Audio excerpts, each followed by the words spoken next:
I feel like sometimes we can kind of grow up to think like, oh, that's arrogant, or oh, that's cocky, or oh, all she does is talk about herself. Like, honestly, it's nothing cocky about knowing what you like can bring, like sharing your accomplishments. Like, it's nothing cocky about that, especially if you are trying to network and you're trying to get a job or you're trying to get clients.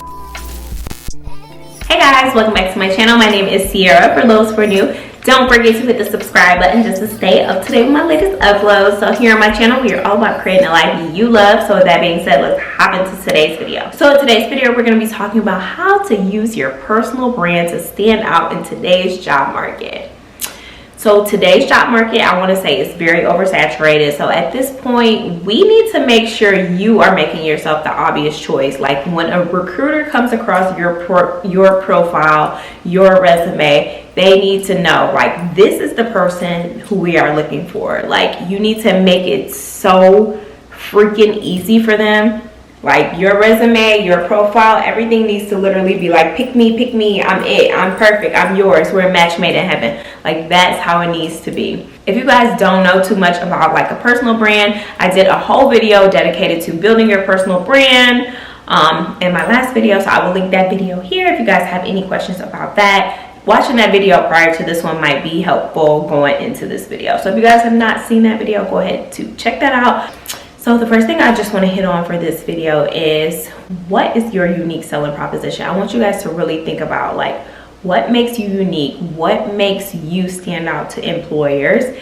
And when I think unique selling proposition, I'm like, oh, this sounds like marketing homework. But like, literally, you need to learn how to sell yourself. Like, this world is so oversaturated in every aspect. Even like, if you are trying to be an influencer, it's so many people being influencers right now. If you're trying to be a graphic designer, it's so many people trying to be graphic designers right now. Like, it is somebody trying to do everything, but it is your duty to make sure, and you're probably gonna hear me say this a lot, make sure you're the obvious choice. That recruiter, that hiring manager needs to know, upon your looking at your resume, looking at your profile, in your interview, you need to be able to know how to speak and convey your messaging clear and concise.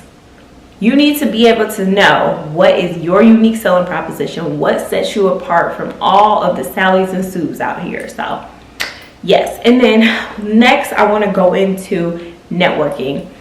And I feel like networking can be like kind of scary, like for introverted girlies like me. When I think of networking, I think kind of like, oh, this is scary. But honestly, I just kind of feel like you have to find like your tribe and who you're comfortable with. Like, I recently had an experience with someone, and they know how talented I am. They know what work I can bring. Like, they just know like that I ooze talent, and they're like, I don't need social media services, but my friend does. And she linked me up with her friend, and boom, there's a client right there. So when you think about networking, it doesn't always have to be like, oh, I need to go to all these networking events. Like, network with the people who are around you.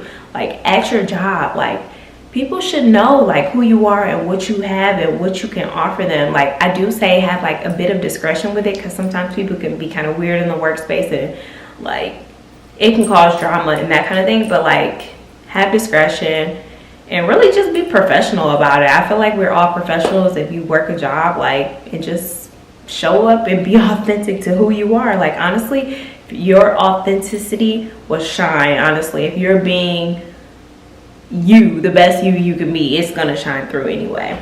Funny, I say like networking. So past networking, you're gonna have to really learn to like sell yourself. Like, become so comfortable with knowing who you are and what you can offer people. And I feel like sometimes we can kind of grow up to think like, oh, that's arrogant, or oh, that's cocky, or oh, all she does is talk about herself. Like, honestly, it's nothing cocky about knowing what you like can bring, like sharing your accomplishments. Like, it's nothing cocky about that, especially if you are trying to network and you're trying to get a job or you're trying to get clients. Like, it is your duty to sell yourself, because if you don't do the work, who's going to do the work for you?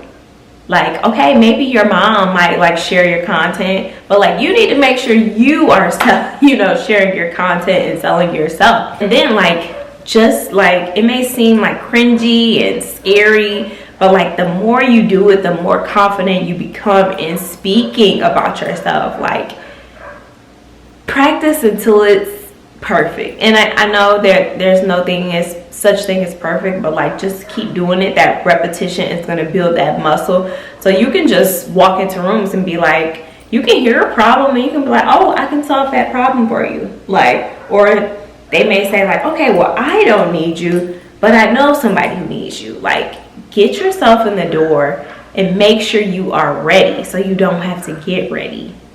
Stay ready so you don't have to get ready. Okay. Next, this one helped me so much to get my current job. Like, creating an outstanding portfolio. And I just want you guys to really realize like how much actual work you do on the job. Start to save every project, everything you work on. Make sure it is documented and it is saved. And obviously you can take out any client sensitive information, but you need to be making sure you're keeping record of all of the work that you've done. You need to be putting this in a place with your domain name. So your first and last name.com. Like, this needs to be your portfolio website. And this needs to include projects that you've worked on, past work you've worked on. This needs to include testimonials and even like accomplishments. Like, they need to come to your page and be like, wow, this girl or this guy, they've been busy and they can help us. Like, your resume portfolio website needs to be captivating. Like, y'all, the recruiter.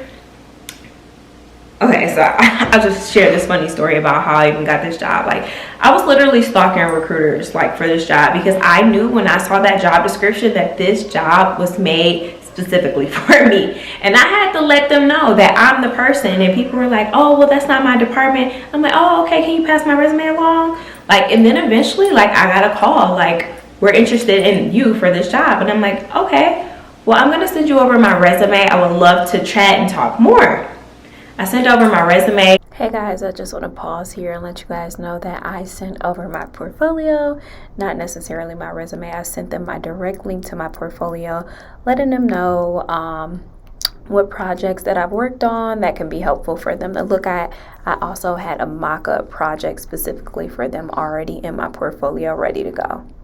I had the interview the next day. The recruiter told me like, this was such a nice touch and this really helped you stand out amongst all the other candidates.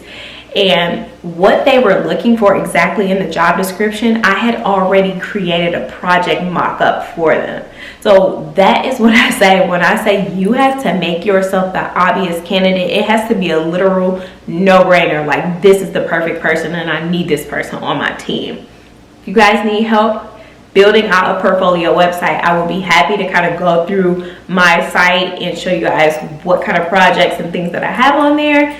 It's super simple and it's super easy and it can be super cheap. Honestly, you guys may be thinking like it's an expensive thing to do, but no, honestly, you should just have it for yourself. Like when you're talking to people, oh, here's my portfolio, here's some of my past work. It is so easy and it's just a click of a button. Like, you can literally share it in a text. Like, this is a link to my portfolio. Send it in an email. Send it in a DM. Like, people need to be able to access you and see everything that you can offer. And then lastly is just optimizing your resume. I know resumes can be super boring, but the thing is right now, these companies have tools that are optimizing the way that they look at these resumes. Have you ever just like been like, dang, how you reject me already? Like, I just applied this morning, but like, they have AIs to detect like if your resume is matched with the keywords in the description. So if they are using AI, baby, you need to be using AI too. And that, it's a pretty simple process, but your resume needs to be tailored to each job description that you apply for. And that could be some of the trouble that you're facing. You're like, I'm applying for all these jobs, but is your resume catered to that job description? And if you guys want me to do a video on how to make sure your resume is catered to that job description, please let me know in the comments below. And I can do that for you guys as well. Like I said, I don't know if I actually mentioned this, but I worked in recruiting for 6 years. So I do have experience on knowing like what recruiters are looking for, how to optimize your resume, and like really just how to stand out, honestly. Like, I worked in this field for 6 years. And then now I'm in marketing, so it's just like the best of both worlds for this topic here at hand. But yes, I really hope you guys enjoyed this video. I know that was super fast, but my camera's about to die. So I hope you guys enjoyed this video. Thank you. Bye.